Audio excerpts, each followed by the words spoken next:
The first question I have with you, it's of course it's a predictable question. I want to ask about some of the graven images in Catholic Church, and I'm going to be reading Exodus 23:5, where it says, in the third commandment, "You shall have no other gods before me. You shall not make for yourself an image in the form of anything in heaven above or on earth beneath or in waters below. You shall not bow down to them or worship them. For I, the Lord your God, am a jealous God." Now, please, I need you, while answering your question, I need you to please take cognizance of where it says, "You shall not make yourself an image in the form of anything in heaven above or on earth beneath or in the waters below. And you shall not bow down." He did not say you shall not worship them. He said you shall not bow down to them or worship them. So Catholics have some of these graven images, statues of saints and all of that. And worshippers bow to these things, pray to them, whether it's in form of worship or in form of, I don't know. So I would want you to give clarification, because this is one of the biggest questions that most people often ask when we talk about Catholic Church.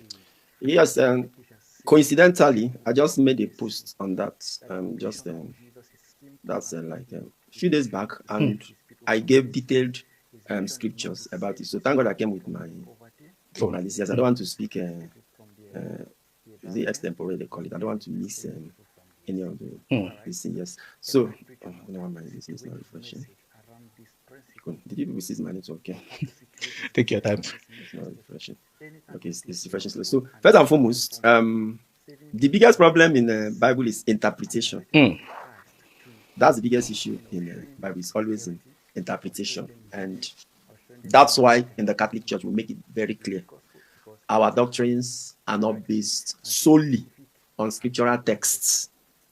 Our doctrines are not based solely on scriptural texts. Our doctrines go beyond scripture. Why? Because before scripture, there was a community.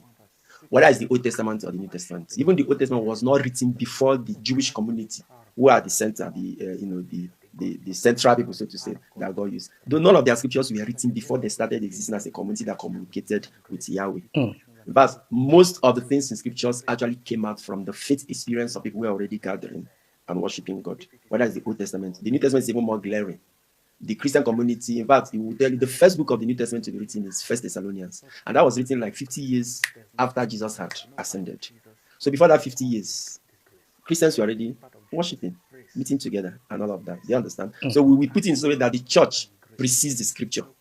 The church was already in existence. If even without the scripture, the news about Jesus, about our salvation, will still be told how through the church. The church is the agency. Okay, so I needed to make that clarification. So, and then there were many things that the church or the community did that did not enter scripture. Yeah. We call it sacred tradition in the Catholic Church. Some of them are documented. Some of them are in oral, oral form, so to say. So that's for us. As then, scriptural interpretation. If you leave it, it's like life. They say people have different perspectives to life, isn't it? So that's why in the Catholic Church, at the end of it, or when it now comes to doctrine, or what you will call the right interpretation of a particular scripture, it now goes to what we call the magisterium of the church. If you don't do that, you are going to have the confusion that I had your last closing with this other person. Okay, somebody can take one scripture, a dunamis person will interpret it differently, a Christ embassy will interpret it differently, man of God will interpret differently, Catholic will interpret differently, and all that. You see, that's going to cause confusion. Okay, so the Bible you just quoted, Exodus chapter 20, isn't it? Yeah. Do not make image. If you take it literally, as some people interpret it, it means that there is a total ban on the making of images.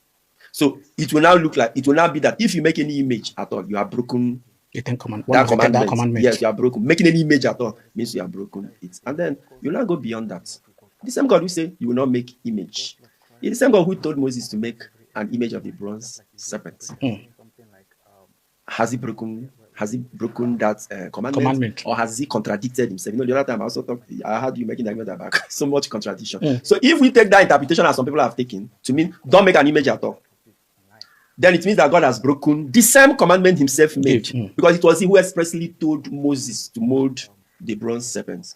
Then you talk about the Ark of the Covenant. It is the same God who gave Moses the dimensions of the images of the cherubs. The cherubs are heavenly creatures. And that's Exodus 20 said, do not make image of anything in heaven or on earth or below, right? But it was God who told Moses to make the images, the graven images of the cherubs, which were kept in the ark. The Ark of the Covenant was the thing that carried the presence of God for the Israelites of old. In the Catholic Church, we have it today as the tabernacle.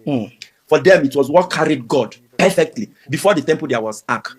after building the temple, the ark was put there. It is where the ark is, or where the ark was, that they call the Holy of the Holies. And what it contains were images prescribed by the same God who say, do not make images. So the hermeneutics for that scripture cannot be the making of images. It is why you are making images. That's why the latter part of that scripture says, so you don't bow to them or worship them. So the reason it says do not make images is so that you do not make images that you bow and worship. The bronze serpent, the Israelites did not worship it, but God used it to accomplish something supernatural in their life. Same thing with the ark and so many other places. If you also read Leviticus chapter 26, he also told them not to, apart from making image, in Leviticus 26, he goes beyond, he said, do not make stone altars, stones. Because those days, they made altars with stones. Back then, it was common. God forbade them from doing that in Leviticus 26, so that they do not worship it. Right? But if you go through Joshua, you see Joshua made stone altars. Moses made stone altars. All of them dedicated to God. So you will now see that the problem isn't the making of images. What you are using the image to do.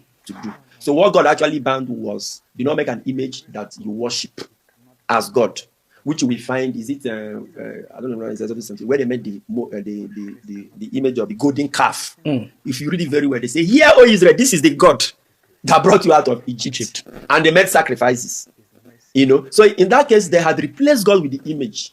But in the bronze serpent, Moses did not tell them, this is God you worship. This is the instrument that God has chosen to use to heal you of what the serpent has given to you. Then the Ark of the Covenant, which is where they encounter God, you are not told that those images of the cherubim there is God himself that you must worship. No, but God has chosen them as agencies through which you can have encounter with him. So when you go to the Ark and bow in reverence to what it represents, it is not, you are not worshiping the image. You are worshiping the person. You are reverencing the person whom that image conveys in a very profound way to you.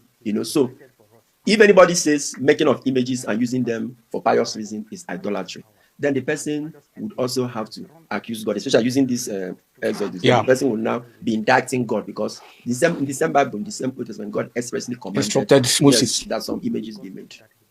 Brilliant. Now, while you were speaking, you talked about the interpretation of the Bible, and the Catholic holds it. The Catholic believe that the Bible should only be interpreted by the church. But the Bible also encouraged brethren to search the scriptures daily. Even after hearing people like Paul and Peter, they were encouraged to search the scriptures themselves and read it to be able to understand and confirm that what they've been taught is the truth. Yes. Does the Catholic doctrine on the interpretation of the Bible not contradict these instructions in the Bible? No, not at all. So here we must distinguish between reading and using the Bible for piety or for personal piety, right? And then using the Bible for doctrine that affects everybody. So when it comes to reading the Bible and using it for your own personal devotions and spiritual nourishment, the church does not place any ban on it. You are free. You are. For instance, in the case of giving, you can read the Bible from Genesis to Revelation, and you see different forms of giving. You can adopt that you want to be giving tithes. You can adopt that you want to be giving first seed or